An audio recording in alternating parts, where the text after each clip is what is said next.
여러분의 고향은 어디입니까? 이번 주에 추석 명절이 있죠. 피곤하고 힘들기도 하지만 고향이 되면 명절에 꼭 다녀옵니다. 여건이 되지 않는 경우에는 미리 다녀오기도 하고요. 상황에 따라서 못 가는 경우도 있긴 합니다. 저는 어렸을 때 명절마다 꽉 막힌 고속도로에서 정말 많은 시간을 보냈습니다. 당시에는 고속도로에서 차가 한번 멈추면 10분, 20분은 정말 움직이지 않았습니다. 길게는 1시간가량도 그냥 서 있는 경우가 다반사였습니다. 그러면 사람들이 차 밖으로 나와서 바람을 쐬다가 더 긴 시간 동안 차가 움직이지가 않으면 제기를 갖고 나와서 고속도로 한복판에서 제기를 차기도 하고 윷놀이를 하는 사람도 있고 배드민턴도 치곤 했습니다. 심지어 버너에 라면을 끓여 먹는 사람들도 있었는데 어린 제가 봤을 때 그것이 어찌나 부러웠던지요. 왜 우리의 엄마 아빠는 이런 고향 가는 길에 버너와 라면을 트렁크에 챙기지 않으셨을까? 약간 원망도 되긴 했습니다. 원망도 되곤 했습니다. 이런 이야기를 하면은 청년들은 거짓말한다고 얘기를 합니다. 그러나 진짜였습니다. 예전에는 고속도로에서도 라면 끓여 먹었습니다. 그 정도로 막히고 어려웠던 길이었던 것 같습니다. 이렇게 어려운 길이라 할지라도 짐 싸들고 고향을 찾아갔습니다. 지금은 가정마다 명절을 보내는 방식이 제각각이어서 어떤 집은 명절에 꼭 가야 하고 가는데 한복도 입어야 되고 어떤 집은 한복은 안 입고 또 굳이 안 가도 되는 경우도 있곤 합니다. 그러나 하나님의 자녀인 우리들은 모두가 같은 고향, 꼭 가야 하는 고향을 가지고 있습니다. 그곳은 예수 믿음으로 가게 된 하나님의 나라, 천국입니다. 우리는 그곳까지 가야 하는 순례자입니다. 순례의 길을 멈출 수 없는 사람들이 예수 믿는 우리들입니다. 오늘 본문 16절에 보니까 그들이 이제는 더 나은 본향을 사모하니 곧 하늘에 있는 것이다 라고 했습니다.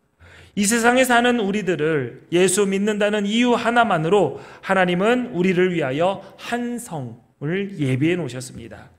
본향을 알지도 못하고 갈 곳이 어디인지도 모르며 사는 사람은 이 세상에서 아무리 행복해 보이는 삶을 살았어도 불쌍한 사람입니다.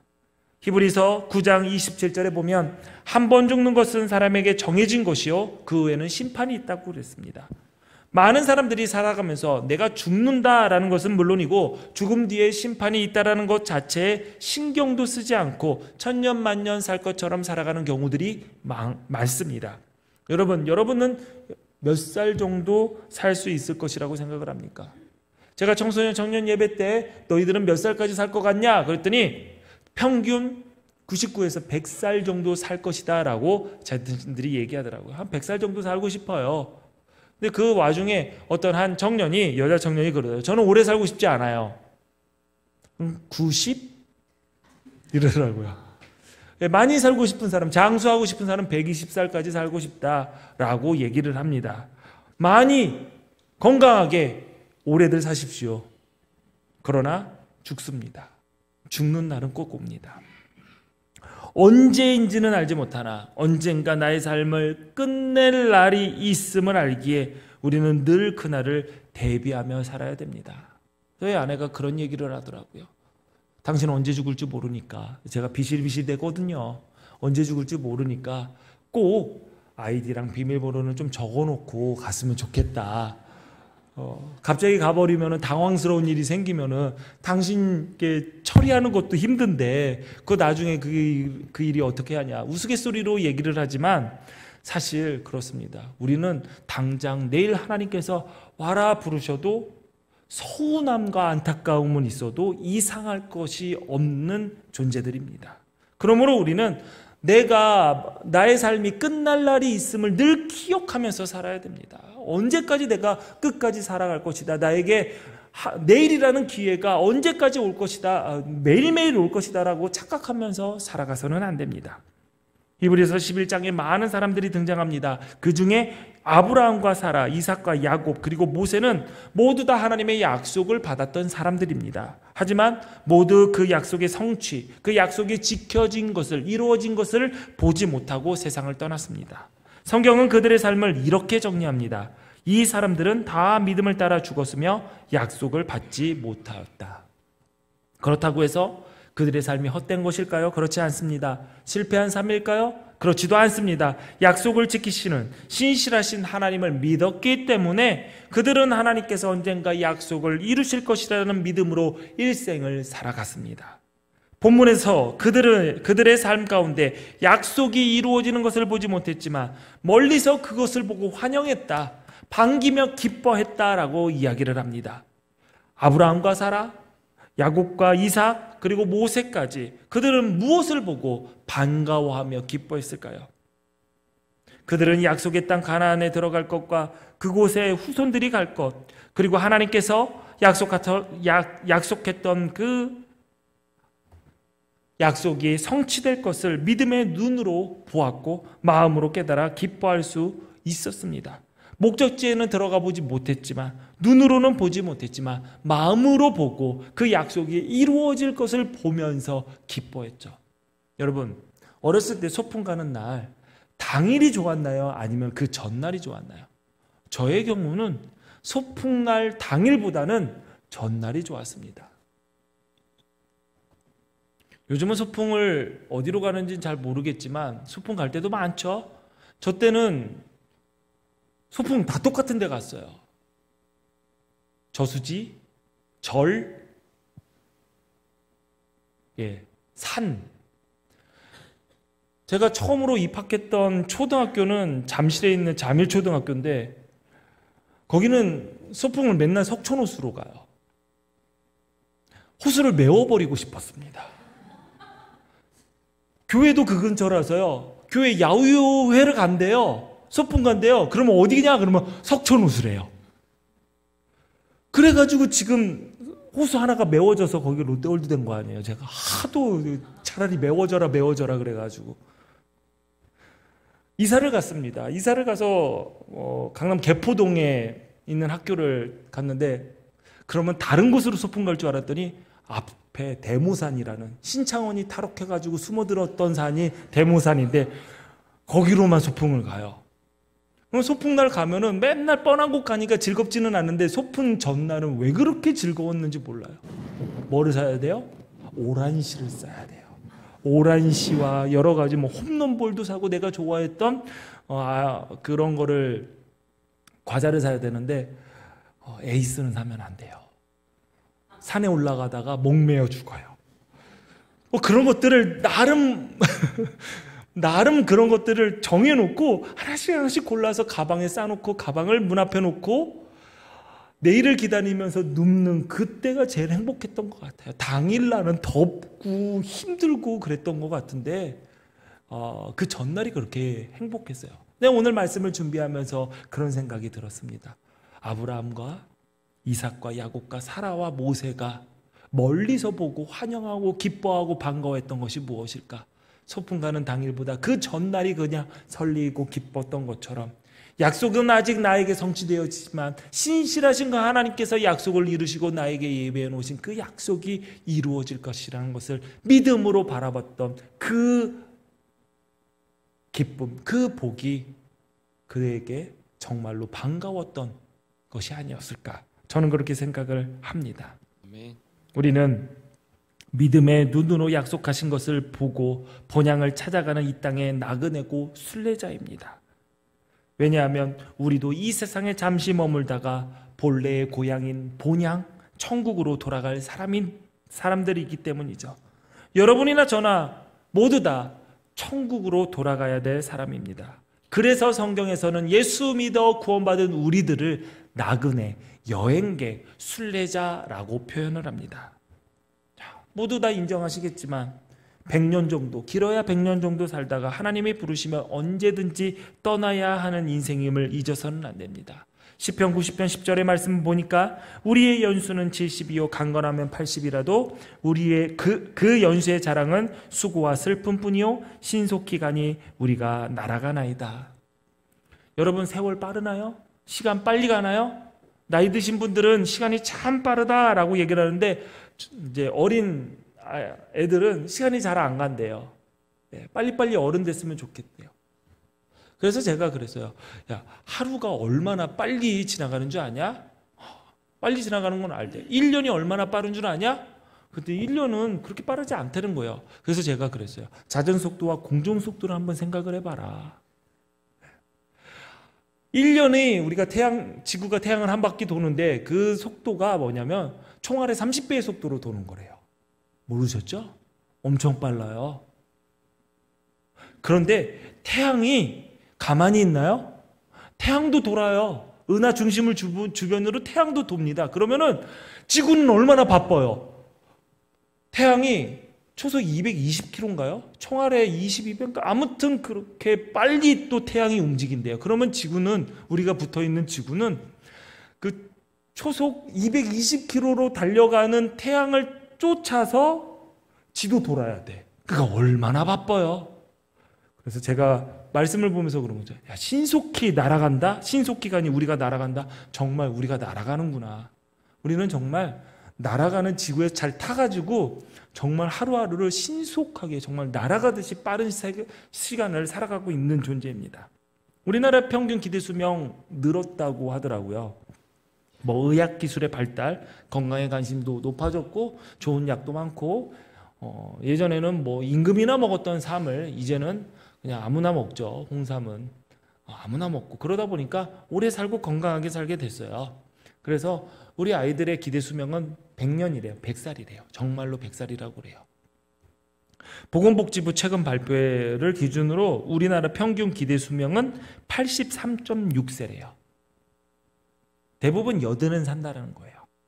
1970년도는 62.3세였대요. 50년 사이에 21년을 더 살게 되었습니다. 앞으로도 꾸준히 늘어날 거래요. 좋으신가요? 네, 오래 사니까 좋으신가요? 싫다고 하시는 분들은 제가 얼른 기도해 드리려고 했더니 아무도 그런 분이 없으시네요. 예, 건강하게 오래 사셔야죠. 그러나 언젠간 다 죽습니다. 잠깐 보이는 안개와 같은 거죠. 아무리 좋은 거 찾아 먹고 아무리 좋은 약 먹어도 하나님이 부르시면 한 사람도 예외 없이 가야 됩니다. 이것이 하나님께서 정해놓으신 법이에요. 그러므로 우리는 심판대 앞에 서게 된 날을 준비하면서 나그네답게 살아야 됩니다. 여행객답게, 순례자답게. 그러면 여행객답게, 순례자답게 살아가는 것이 무엇이냐? 첫 번째, 나그네답게 산다는 것은 짐이 가벼워야 됩니다. 여행 갈 때 여러분 꼭 필요한 것만 챙기죠? 뭐 챙기시나요?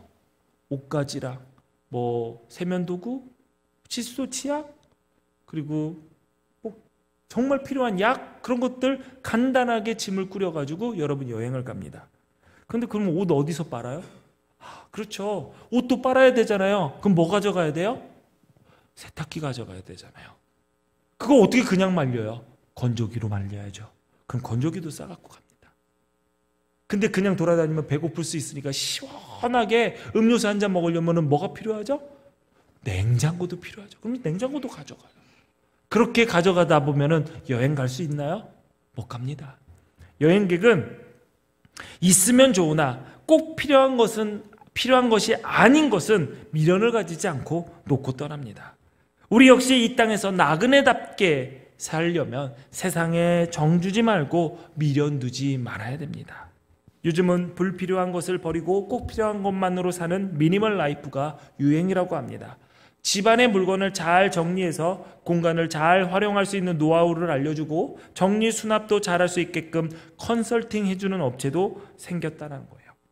미니멀 라이프를 추구하는 사람들, 무언가 가져서 얻는 기쁨이 오래가지 않는다라는 것을 아는 사람입니다. 그렇죠.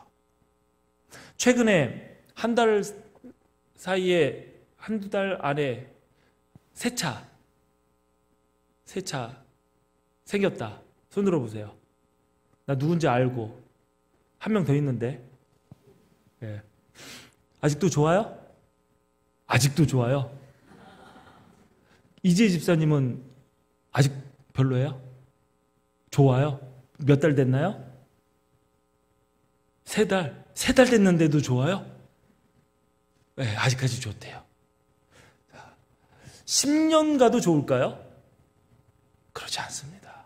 여러분 모두 다 그런 것 같아요. 저도 새 차를 타면은 새 차 냄새가 딱딱 나고 처음에는 그냥 뭐 어떻게든 닦고 깨끗하게 타려고 그러는데 이제는 이 차의 색깔이 무엇인지 모를 정도로 그냥 타고 다닐 때도 많아요. 어렸을 때 집 앞에서 이렇게 밖을 보는데 어떤 분께서 차를 새로 뽑으셨나 봐요. 근데 차를 이렇게 보면서 즐거워하시다가 갑자기 뒷주머니에서 딱 손수건을 꺼내더니 손수건으로 이렇게 차를 닦는 걸 보면서 엄청 웃었던 게 기억이 나요. 그러게 소중하고 아끼던 물건 생기고 나서 그거를 얼마나 기쁠까.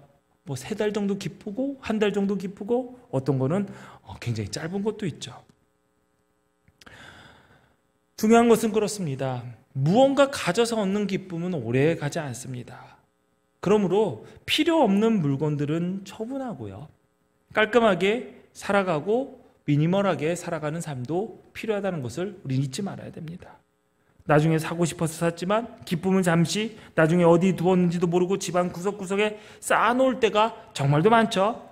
특히 여러분 집에 대부분 있을 겁니다. 운동기구, 사이클, 로잉머신, 그리고 스쿼트 기계 다 하나씩 있죠? 없으세요?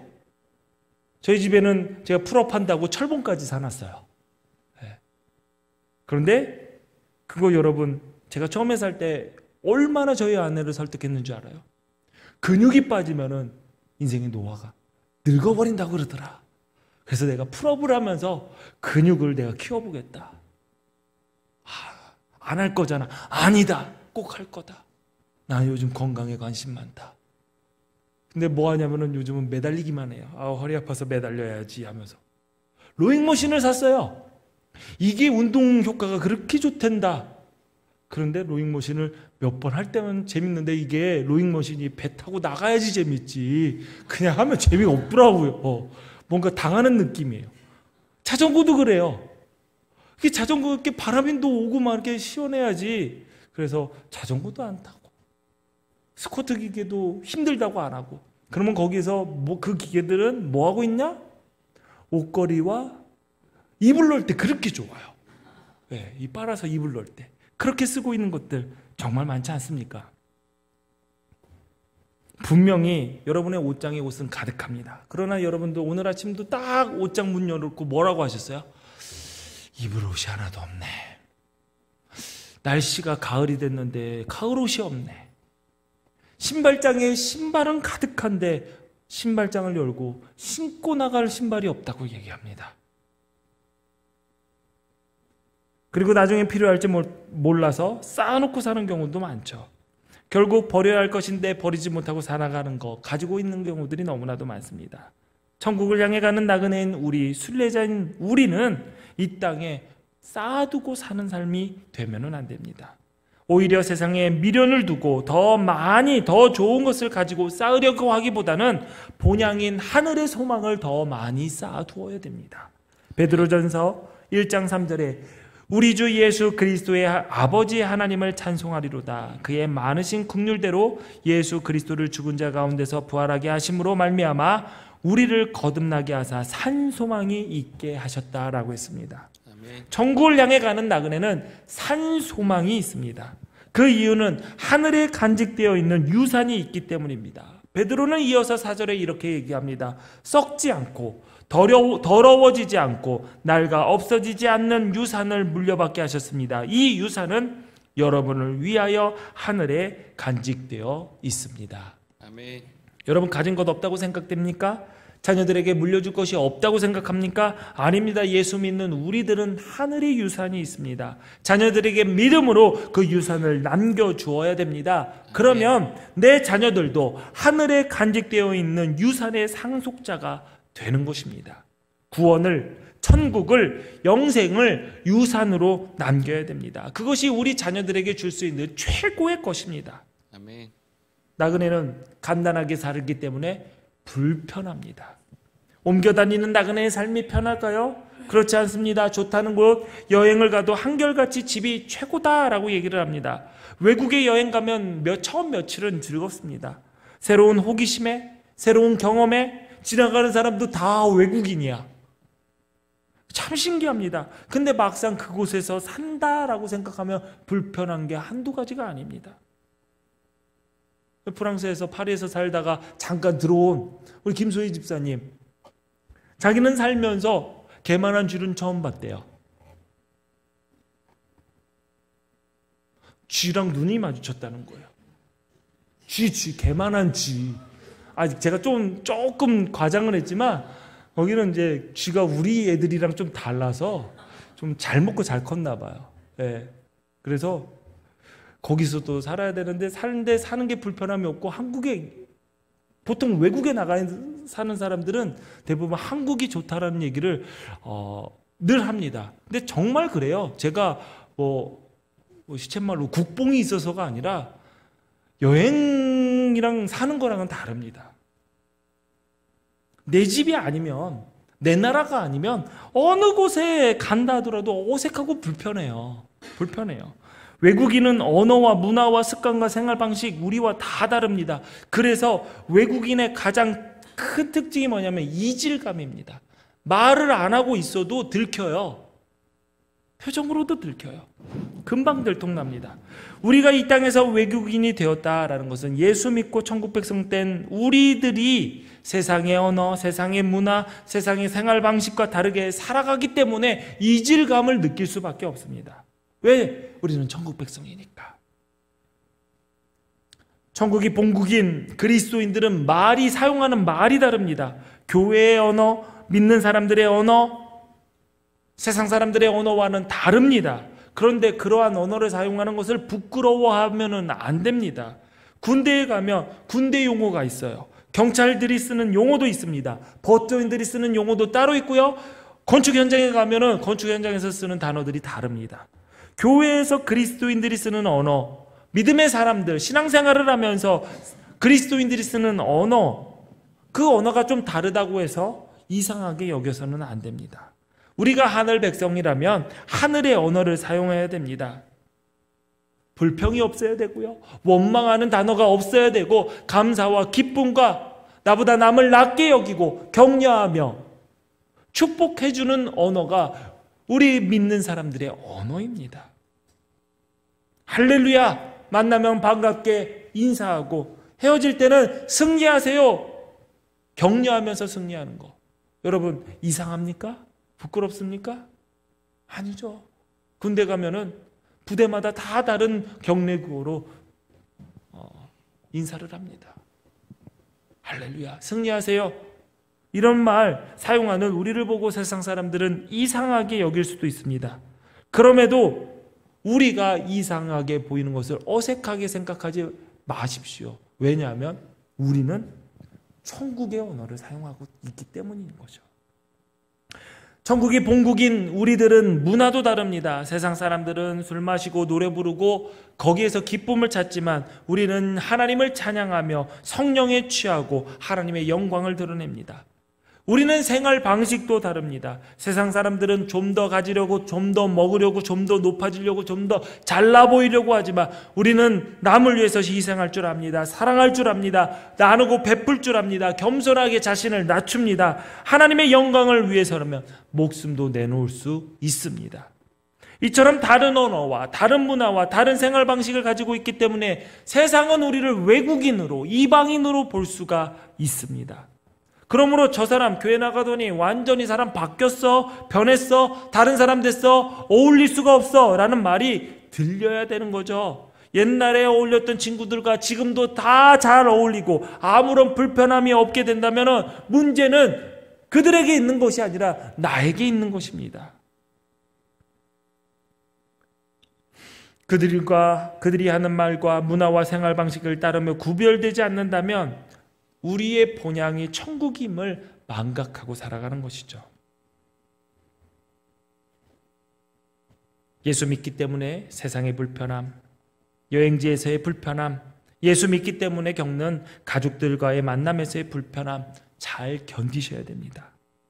또 천국을 향해 가는 나그네가 잊지 말아야 할 것은 그 여정을 하나님께서 보신다는 것입니다.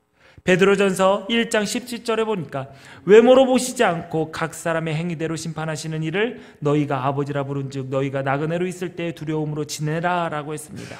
베드로전서 2장 11절에 보니까 사랑하는 자들아 거류민과 나그네 같은 너희를 권하노니 영혼을 거슬러 싸우는 육체의 정욕을 제어하라 라고 했습니다. 이 땅에서 나그네로 살다 떠난다 라고 해서 욕심대로 본능대로 대충 살아서는 안 되는 것이죠. 그 여정을 보고 계시고 심판하시는 하나님을 바라보며 두려움으로 충실하게 살아내야 됩니다. 우리가 천국 가는 여정에 경계할 것이 있습니다. 나그네를 노리는 강도들입니다. 옛날의 여행객과 무역상들은 그 길에서 나그네를 노리는 강도의 무리들이 있다는 사실을 알고 늘 군사들과 대동하거나 아니면 여행객들이 몰려서 뭉쳐서 다녔습니다. 그들은 사람들이 이용하는 길의 주변에 매복하고 있다가 여행객이나 무역상을 습격해서 약탈해서 먹고 살았죠. 요즘은 그 정도는 아니지만 여전히 치안이 불안한 나라는 여행을 가게 되면 늘 여행객은 범죄의 대상자들이 됩니다. 현금이나 여권을 잘 관리해야 되죠. 여행객들은 현금을 많이 들고 다니잖아요. 그리고 여권은 좋은 나라의 여권은 돈 되는 일이 많습니다. 그래서 여행객들은 늘 조심해야 됩니다. 어디를 가나 내 소지품 관리 잘해야 되고 밤이나 인적이 드문 거리는 나가지 않는 것이 좋습니다. 우리나라처럼 생각하고 밤에 무슨 일 있으라고 하는 방심하는 마음으로 자유롭게 밤거리를 돌아다니다가 큰 낭패를 볼 수도 있습니다. 내가 생각하기에 괜찮을 것이다 라고 하는 것이 있더라도 안내자가 가이드가 하지 말라고 하는 것은 하지 말아야 됩니다. 그것이 여행객의 자세입니다. 천국을 향해 가는 여정에 있는 우리들도 늘 우리를 노리는 강도와 같은 사탄이 있습니다. 사탄은 하나님을 의지하지 못하게, 말씀대로 순종하지 못하게 끊임없이 우리를 유혹하며 그 믿음을 무너뜨리려고 합니다. 그렇기 때문에 우리는 나그네 길을 갈 때에 여행의 안내자 되신 주님의 말씀에 순종해야 됩니다. 육체의 정욕을 억제하고 사탄의 공격에 넘어지지 않도록 조심하면서 살아야 됩니다. 우리에게는 약속된 천국이 있고 약속된 나라가 있으니 이 땅에서 있는 것처럼 보여도 이 땅에서 손해보는 것 같아도 새하늘과 새 땅을 보장되어 있는 그 믿음으로 아까워하지 말아야 됩니다. 골로새서 3장 1절부터 2절까지 보니까 너희가 그리스도와 함께 다시 살리심을 받았으며 위의 것을 찾으라. 거기는 그리스도께서 하나님의 우편에 앉아 계시느니라. 위의 것을 생각하고 땅의 것을 생각하지 말라라고 했습니다. 아멘. 여러분, 이 땅에서 영원한 것은 없습니다. 돈이, 보험이, 내가 가지고 있는 재산이 나를 지켜줄 것 같지만 그것은 영원하지 않습니다. 든든하지도 않습니다. 그러나 위의 것, 하나님의 것은 영원합니다. 또 나그네의 길이 힘들고 불편해도 그 여정조차 영원한 것이 아닙니다. 그 여정 또한 끝이 있습니다. 그래서 예수 믿는 삶이 힘들고 외롭고 어려워도 위의 것을 기대하며 위의 것을 바라보며 얼마든지 참고 견딜 수 있는 것이죠. 아멘. 나그네로 사는 거 서글픈 것입니다. 마땅한 대우를 기대하는 것 자체도 사치이죠. 아프리카 오지에서 50년 동안 하나님을 섬긴 미국인 선교사 부부가 나이가 들어서 은퇴하여 미국으로 돌아왔습니다. 그런데 선교국에서 착오가 있었어요. 노부부가 들어오는 날짜를 제대로 알지 못해서 공항에 마중 나오거나 환영해주는 이가 없었습니다. 옷가방, 짐가방을 들어줄 사람도 없었고 공항에서 집까지 데려다줄 차도 사람도 없었죠. 그 많은 짐을 들고 집까지 돌아가려고 하니까 서운한 생각이 들었던 거예요. 50년 동안 선교 활동을 했는데 아무도 마중 나오지 않았구나. 얼마나 서운했겠습니까? 그래서 남편 선교사님이 서운한 마음에 하나님께 기도했다고 합니다. 하나님, 제가 집에 돌아왔는데 아무도 관심 가져주지 않네요. 아무도 환영해주지 않네요. 내가 인생의 대부분을 주님의 일에 충성하면서 그렇게 외국에서 힘겹게 살아왔는데 어떻게 내 집에 돌아올 때 하나님, 내가 이런 대우를 받게 내버려 두십니까? 서운해하는 선교사님에게 하나님은 이런 마음을 주셨다고 합니다. 너 아직 집에 돌아온 거 아닌데. 천국에 소망을 두고 이 땅에 나그네로 살다 보면 우리의 수고를 알아주지 않을 때도 있습니다. 섬기는 일에 정당한 대가를 인정받지 못할 때도 있습니다. 그런데 생각해 보십시오. 누가 지나가는 나그네에게 대우해 줍니까? 오래 머물지도 않을 존재에게 누가 특별한 대우를 해줍니까? 그러나 하나님께서는 그 여정 모두 순간순간을 보고 계시다라는 사실을 잊지 마십시오. 아멘. 그리고 우리가 진짜 가야 할 고향, 정말 환영받고 내가 내 집에 돌아왔다라고 편안하게 쉼을 취할 공간은, 그 나라는 하나님 나라임을 잊지 마시길 바랍니다. 아멘. 그래서 이 세상에서 박수받고 환영받는 일에 관심 갖기보다 천국에서 하나님께 받을 칭찬을 사모하며 만족해야 됩니다. 아멘. 고린도전서 4장 5절 말씀 우리 같이 봉독합니다. 시작. 그러므로 때가 이르기 전 곧 주께서 오시기까지 아무것도 판단하지 말라. 그때에 각 사람에게 하나님으로부터 칭찬이 있으리라. 아멘. 아멘. 우리가 이 여정을 마치고 언젠가 주님의 집에 도착했을 때 잘했다, 착하고 충성된 종아, 칭찬받는 자리에 우리 모두 주인공이 되시기를 바랍니다. 아멘. 주님께서 천국에 온 우리를 끌어안으시면서 등 두들겨 주신다면 그보다 더한 기쁨이 어디 있겠습니까? 사랑하는 성도 여러분, 우리는 가야 할 본향이 있습니다. 우리는 아직 집에 도착하지 않았습니다. 그곳을 향해 우리 함께 걸어갑시다. 아멘. 모두 주님 앞에 가는 그날까지 하늘 백성답게 살다가 천국 가는 나그네로 살다가 칭찬과 영광과 존귀한 자리에서 다시 만나기를 주님의 이름으로 축원합니다. 아멘. 축원합니다. 아멘. 기도하시겠습니다. 전능하신 하나님, 저 높은 곳을 향해 날마다 발걸음을 옮겨가는 우리들, 비록 연약하지만 부족하지만 우리의 발을 붙들어 주옵소서. 하늘 그곳에 가게 하여 주시고 그곳에 가는데 부끄럽지 않도록 하나님 우리를 잘 이끌어 주시옵소서. 끝까지 잘 가서 잘 왔다, 잘했어, 칭찬받는 자리에, 영광된 자리에, 존귀한 자리에 주인공이 될 수 있도록 하나님 우리에게 복 내려 주옵소서. 흩어져 우리 기둥교회 성도들 어디에서 무슨 일을 하면서 살든지 그리스도의 향기를 풍기게 하시고 그리스도인의 문화, 그리스도의 언어, 천국 백성으로서의 소망을 가진 자답게 승리하며 살아갈 수 있도록 주님 이끌어 주옵소서. 예수님의 이름으로 기도하옵나이다. 아멘.